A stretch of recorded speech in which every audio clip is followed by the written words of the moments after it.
Au premier rang des fidèles, agenouillés comme eux, une toute jeune femme, pudique, ardente, qui se frappe la poitrine de mea culpa sonore. Elle doit se faire mal. Elle porte des bijoux simples et sauvages. Je ne la quitte pas des yeux. Pendant l'office qui suit, elle me regarde une fois. La chapelle se vide. Elle reste là, prosternée, la dernière. Les cierges s'éteignent un à un. Elle se lève et rentre d'un pas léger dans l'obscurité de la nef. Je la suis.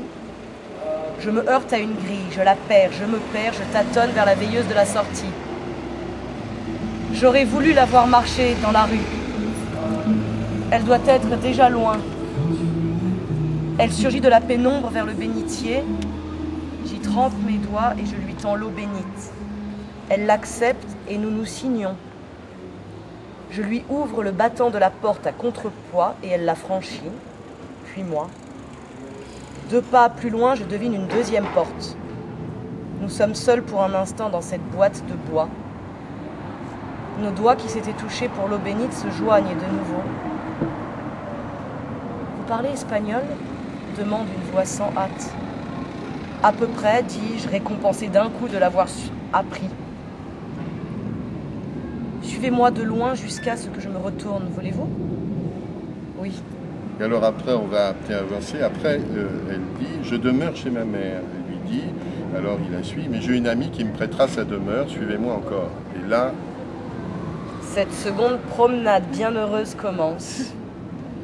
Pilar prend une étroite fissure dans un bloc de maison, descend des marches, en remonte, ouvre une porte en fer, traverse un jardinet, passe sous une maison, tourne à angle droit, grimpe un escalier, pénètre sur une terrasse et entre dans une pièce blanche en sol dallé avec un Christ de bois noir, des fleurs rouges, un lit avec 2 grands oreillers côte à côte et de gros draps frais. Pilar me donne un petit baiser sur les lèvres. L'impensable arrive. Ses légers habits voltigent, les miens les suivent. Nous sommes dans le lit. C'est la première fois, dis-je.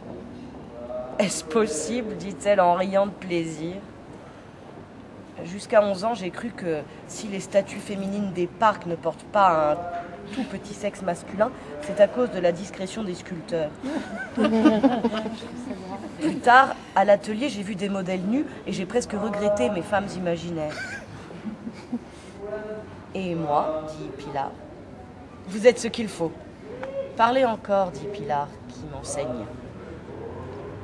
Ça, c'est magnifique, ce passage. Moi, dégoûtable, soupçonneux, je n'ai que respect pour cette prêtresse ambrée.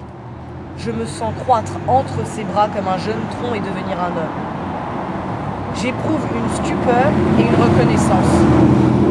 Soudain, elle bat ma figure avec ses paumes douces, me repousse et me tient à distance avec des yeux très noirs. Elle respire. Elle respire. C'est magnifique. Voilà. Et tout le journal. Merci Amandine, bravo. Parce que vous lisez admirablement. C'est très beau. Non, mais c'est très beau. Et très très beau. Merci. On va écouter, puis on va se déplacer. Après.